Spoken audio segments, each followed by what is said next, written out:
Family members consoled each other outside court in Fairfield after the man accused of killing 28-year-old Renia Lewis in Vallejo was charged with murder. So, boom, we here at the house. This is the nigga and the bitch. The nigga, I got his phone number. He won't answer the phone. Phone is going straight to voicemail. Like, nobody's have been home all weekend. We've been here since Saturday night. And this nigga not answering. He got hella different addresses and hella shit. Like, this shit hella fucking dirty.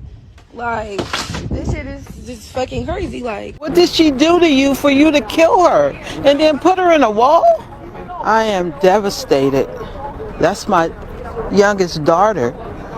Her birthday is on Monday. She would have been 29. A 28-year-old woman stops answering her phone on a Friday. By Sunday, her phone turns up thrown on a rooftop. By Tuesday, investigators find a false wall, and behind it, her body. Vallejo, California. This is the story of Renia Lewis. Her name was Renia Lewis. 28 years old, and in the days after she went quiet, the truth came out piece by piece, detail by detail. Each one heavier than the last. What you're about to hear is a timeline. From the moment she stopped responding, to the discovery that shook an entire community to its core. Here is what we know. Friday, September 26, 2025. That is the last day Renia Lewis answered her phone. For her family, that silence turned a normal weekend into something unbearable. By Sunday, her phone had been found on the roof of a school in Vallejo, and just days after that, investigators found something hidden inside a wall, something they described as heinous and heartbreaking. This case was still developing when these details first came out. What follows is everything that was publicly known. So let's walk through it, step by step. Reneia was not the kind of woman who just went ghost on the people who loved her. Ask anybody who knew her. She stayed connected. She called her mama on the regular. She loved to cook for her family. She was the youngest daughter in a tight, close-knit household, the kind of family that genuinely looked out for each other. 28 years old, living her life in the Bay Area, with friends and relatives spread throughout Vallejo. Nothing about Reneia's life pointed to danger.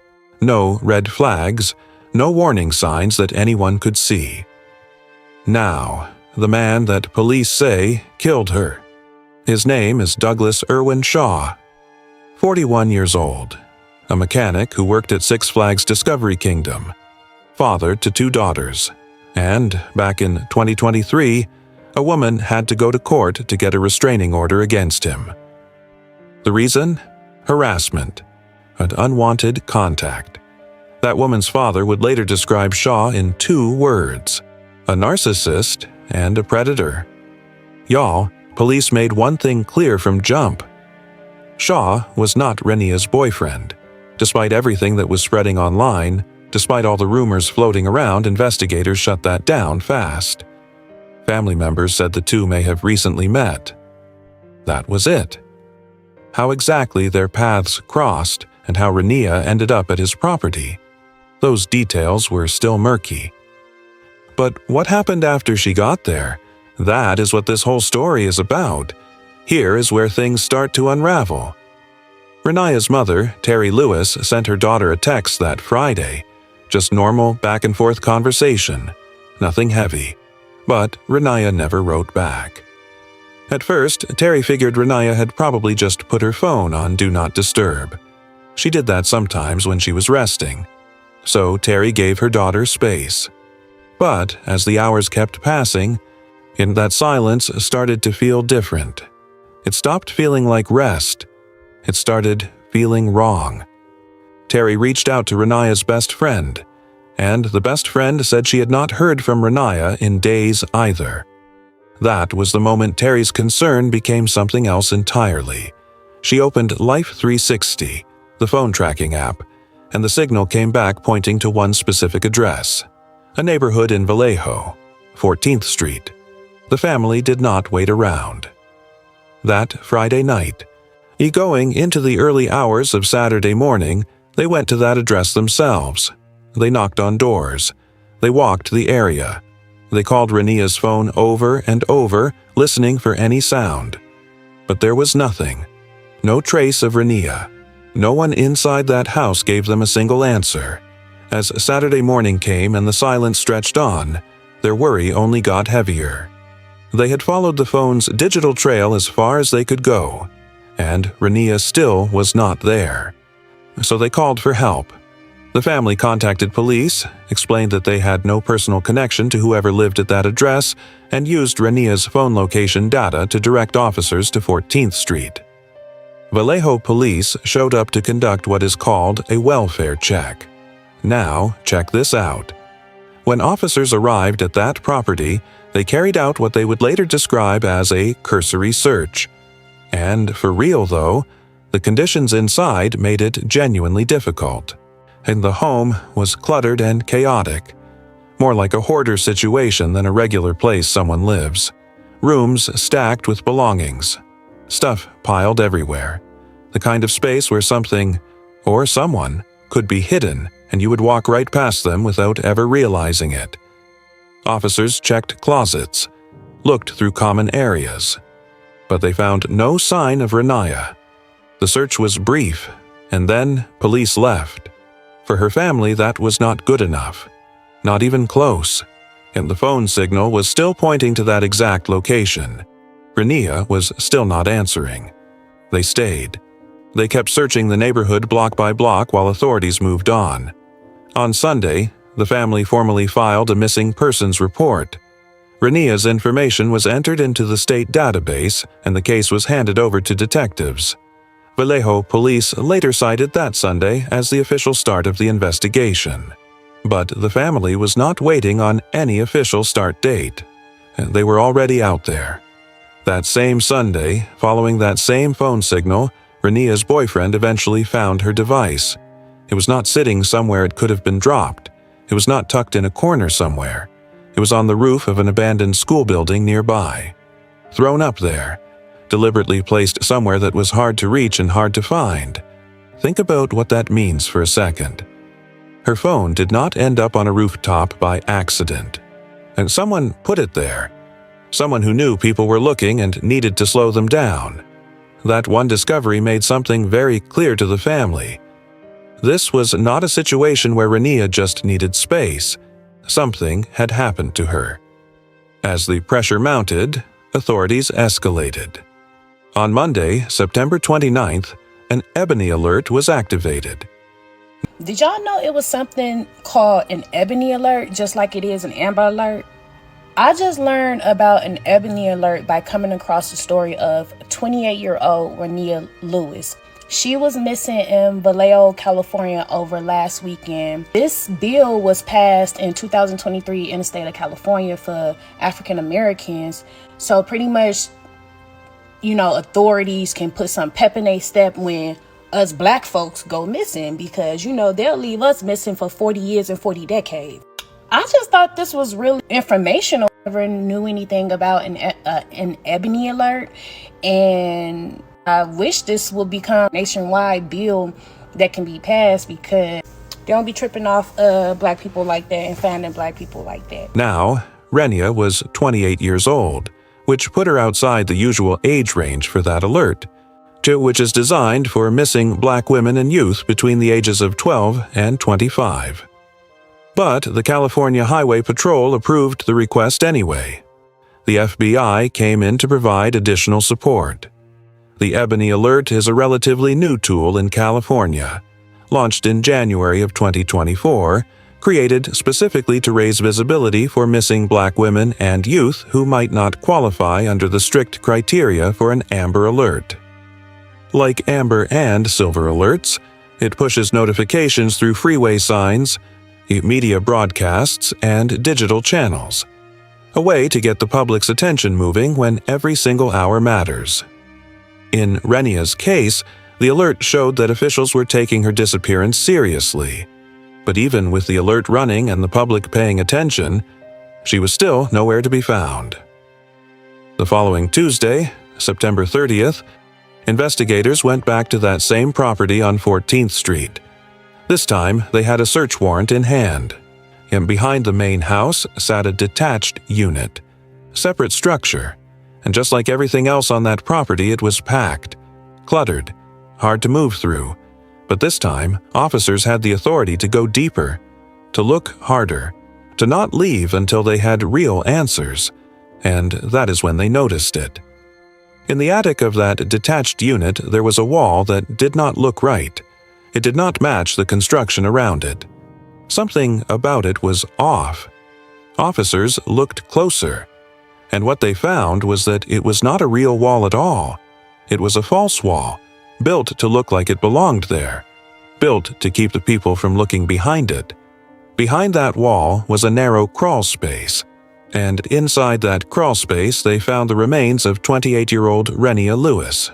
Local media later reported that her body had been dismembered.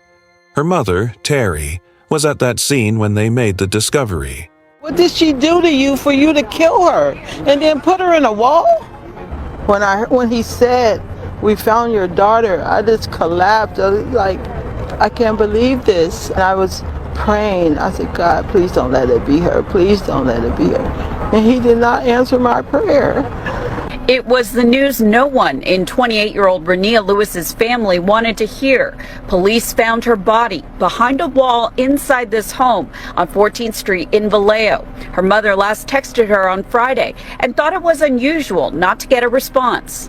When they found her body behind the wall. They nailed her body behind the wall. Vallejo police announced late Tuesday that they had arrested Douglas Shaw. It's still unclear what his relationship is to Renia or to the home. The person that they have in custody is being cooperative. Stated that he did indeed kill Renia. He threw her phone on top of the school. That's the most information that I have. Police now have Renia's phone, which her family says last pinged at this address. Her mother used the Life 360 app to track her final location, and her cousin LaToya helped lead the family's search in the area. Renia was the best loving person. The girl loved to cook. She loved her family. Since they began sharing flyers with her mother's number, the family has received numerous prank calls, people pretending to be Renia, luring her mother to false addresses and demanding money. I am devastated. That's my youngest daughter. Her birthday is on Monday. She would have been 29. She was standing outside that same property she had knocked on days before. The same address the app had pointed her to on Friday night, watching as police confirmed the thing she had been praying was not true. Family members later shared something else. They said the windows in that detached unit had been busted out, and their belief, the belief of the people who knew Renia best, was that she had been trying to get out, that she had fought, that she had not gone quietly. Youth police have not publicly confirmed that detail, but the family stated it clearly and without hesitation. Authorities described the crime as heinous and heartbreaking. But Renia's family put it in words that hit differently. They said she had been nailed behind a wall. Hi guys, we have another sad case. This is Reneia Lewis. Reneia is from Vallejo, California. Reneia went missing last Friday, September 28th. When she went missing, her family did let the police know, and an Ebony alert was activated. An Ebony alert is a law that was passed back in 2024, and what it does is help find Black individuals that have become missing mysteriously. Unfortunately, Reneia's body was found on Tuesday. Reneia is 28 and she will be turning 29 this Monday. She was found in an abandoned building behind a house, and she had been buried in a wall. One of the things that did help her mom find her was her mom had her own Life 360. If you don't know what Life 360 is, I'm going to suggest that you download it. It is an app that will let your loved ones locate where you are. When y'all parents say, I need your location on Life 360, go ahead and give it to them. She was violated by a man by the name of Douglas Irwin Shaw. He is 41 years old. Right now, there is no type of relationship or connection to Shaw or Renia. Her mom, her family is very devastated. Her mom said she prayed to God that that would not be her baby, and God really disappointed her and let her down. And to have that feeling is just unexplainable. Reneia was young. As you can see, she's very beautiful. Next, you will see the monster that took her life. Douglas Shaw is a Six Flags employee, and he is 41 years old. This man is a monster. This man dismembered that baby's body, and that's exactly how they found her. Reneia's mom is saying that she called her phone, and when she called her phone, she heard muffled noises, and she was praying her baby was okay, but unfortunately, that is not the case, y'all. Shaw has admitted to doing this. It is no telling how many people that he have done this to. Y'all, please keep this family in your prayers. This is another sad case of now another beautiful black woman gone. Man. Now, here is the part that makes this even harder to sit with. That detached unit, the one with the false wall, the one where Renia was found, was not some abandoned space on the property. That was where Douglas Shaw lived. Yet that was his space, his unit. He had been inside it every single day while the family searched the streets outside and while police came and went without finding a thing. Later, that same Tuesday, Vallejo police tracked Shaw down at his job. The mechanic shop inside Six Flags Discovery Kingdom. He was taken into custody without any resistance and booked into Solano County Jail. Here is where this case gets uncomfortable in a different kind of way. Family members were later told by investigators that once Shaw was in custody, he was cooperative, and according to what the family shared, he admitted to killing Renia. He also admitted to being the one who threw her phone onto the roof of that school nearby, the exact signal her mother had been tracking on that app for days.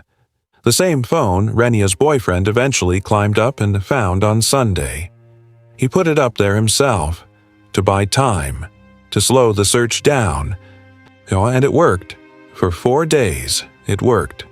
Now for real though, let's talk about what the investigation also revealed, because there are still some real gaps in this story that have not been filled.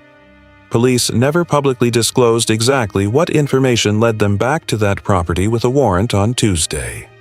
The family finding the phone on the school rooftop on Sunday may have been the turning point, but investigators never confirmed that officially.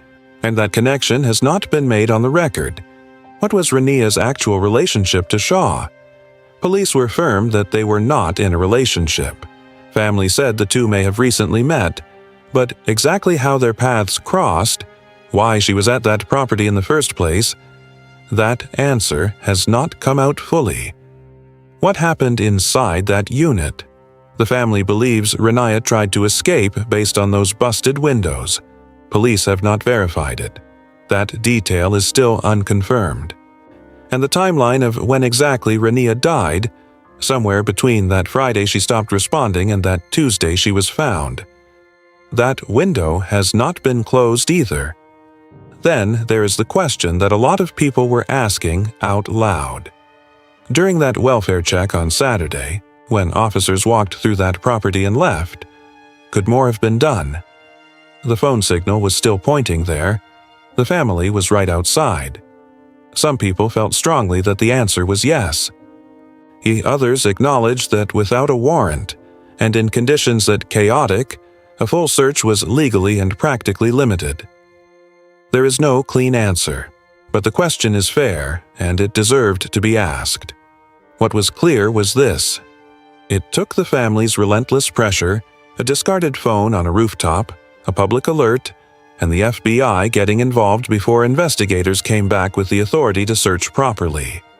And when they did, they found her. And the cause and manner of death had not been officially released when this story first broke. Autopsy results were still pending. Those findings were expected to fill in critical gaps, both in the timeline and in how prosecutors planned to build their case. By the end of that Tuesday, Douglas Shaw had been formally charged with murder. Court records confirmed he was being held without bail at Solano County Jail. 2 days later, on Thursday, October 2nd, Shaw appeared in Solano County Superior Court for his arraignment. He is the father of 2 daughters, and he sat in that courtroom facing a murder charge. He did not enter a plea. Judge Jeffrey C. Kaufman rescheduled the matter for October 9th in Fairfield. Shaw is charged with the murder of Renia Lewis, with prosecutors specifying that a knife was used. Chief Deputy Public Defender Dan Messner represented Shaw at that hearing. As Deputy District Attorney Bill Ainsworth stood on behalf of the Solano County DA's office. Shaw's attorney made a request to have media excluded from the courtroom. Judge Kaufman denied it, though he left open the possibility of revisiting that decision at the future hearings. In that courtroom, Renia's family sat together, tearful, watching the man accused of taking their daughter apart and hiding her behind a wall sit before a judge for the very first time. Family members consoled each other outside court in Fairfield after the man accused of killing 28-year-old Renia Lewis in Vallejo was charged with murder. Our family is under grievance. We are devastated at this time. They're heartbroken that Lewis, the light of their life, is no longer with them, allegedly killed by someone they don't know. The defendant, 41-year-old Douglas Irwin Shaw, answered a few questions from the judge in Solano County Superior Court. The father of 2 girls did not enter a plea. Renia was a queen.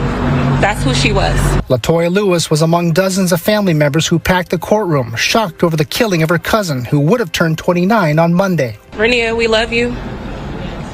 Love you, Renia. You know that. You know the heart of your family. You know the blood of this Lewis family would have never stopped looking for you. Authorities said Shaw used a knife to kill the victim, then dismembered her in a detached unit where he lived near 14th Street and Star Avenue in Vallejo.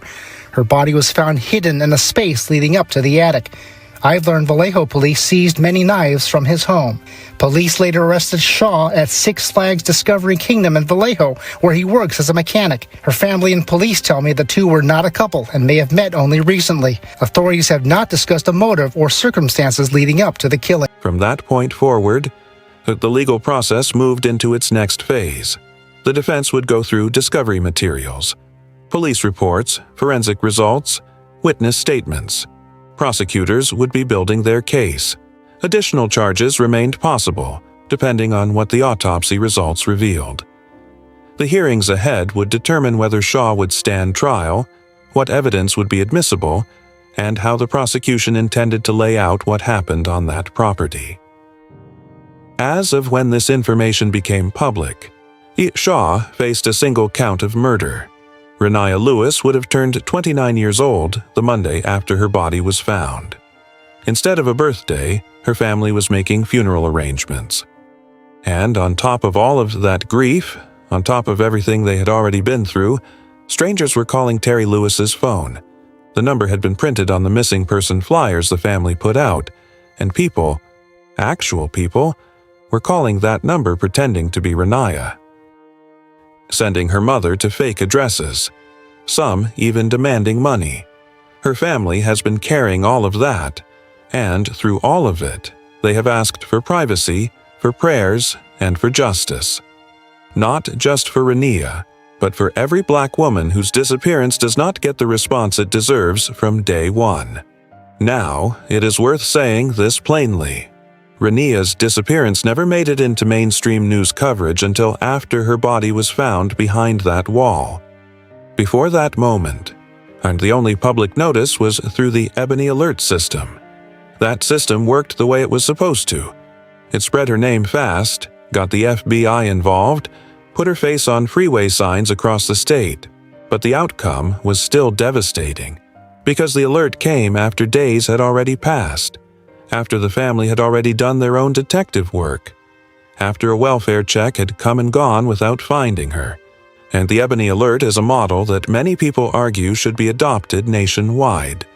Not just for black women and girls, but for every marginalized group whose disappearances have historically been treated as less urgent. less visible, less worthy of the same swift response that other cases receive. See, this is bigger than one case. This is a pattern. Our daughters go missing and the coverage is slow. The resources are limited. And by the time the system catches up, it is sometimes too late. Reneia's case put every crack in that system on full display. A welfare check that walked away from a cluttered house. A family that had to search the streets themselves for days. A story that did not become news until a body turned up. That is not how it should go. Not for Renia. Not for anyone.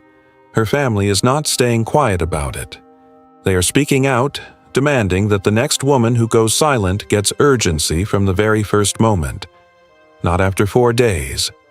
Not after a discovery behind a false wall. From the moment she stops answering her phone. Rest in peace, Renia Lewis, 28 years old, loved deeply, remembered for her cooking, her warmth, and the way she always made sure the people around her knew she was okay. She deserved that same certainty in return. As this case continues moving through the courts, and as more details come out, we will keep following it. Because Renia's story matters. Her life mattered.